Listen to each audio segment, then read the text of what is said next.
Korytnačky písmenkové sa vyskytujú od juhovýchodu Spojených štátov cez Strednú Ameriku po severozápad Južnej Ameriky. Taktiež môžeme na ňu natrafiť na Slovensku v Nízkych Tatrách. Korytnačky písmenkové zrejme objavil James Cook.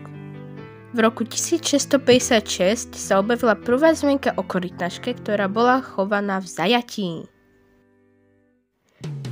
Potrava korytnačiek by mala byť pokiaľ možno čo najpestrejšia a bohatá na vitamíny a minerálne látky. Mláďatá korytnačiek je nutné krmiť denne.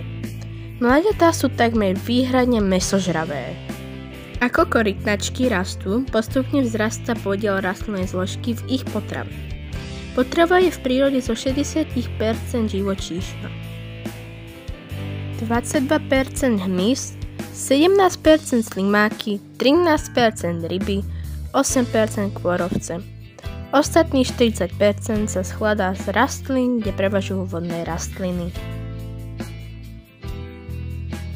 Veľké samice môžu dosiahnuť 30 až 35 cm, samce spravidla okolo 25 cm. Okrem meniacej sa veľkosti je sprievodným javom rastu omen na vrchnej časti štítkov na pancieri. To sa prejavuje tým, že sa korytnačke lúpe pancier.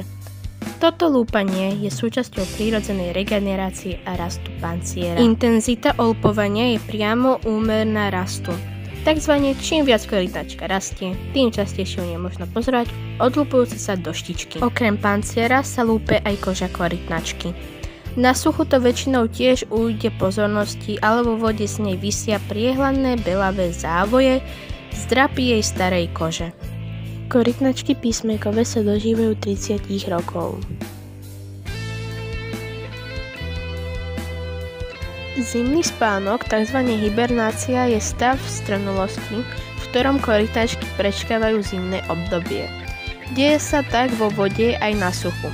Metabolizmus je v tomto období takmer úplne zastavený, preto prežijú korytnačky aj pod ľadom, keď im stačí len kyslík, ktorý získajú z vody. Pretože je výrazne spomalené trávenie, mohli by zvyšky potravy v črevách začať hniť a korytnačka by uhynula. Preto pri vonkajšom chove korytnačky samé prestavujú príjmať potravu. V teráriu je nutné asi 14 dní pred zazimovaním prestať krmiť korytnačky. Zimovanie nie je rozhodne nutnosťou. Letný spánok, tzv. Estivácia, je tiež stav strnulosti, ktorý sa ale líši od zimného. Korytnačky pomocou neho preklenú nepriaznivé obdobie, prílišné teplo, nedostatok vody v stave pokoja. Z toho vyplýva, že aj dĺžka takéhoto stavu je veľmi premenlivá a dostavuje sa len v prípade potreby.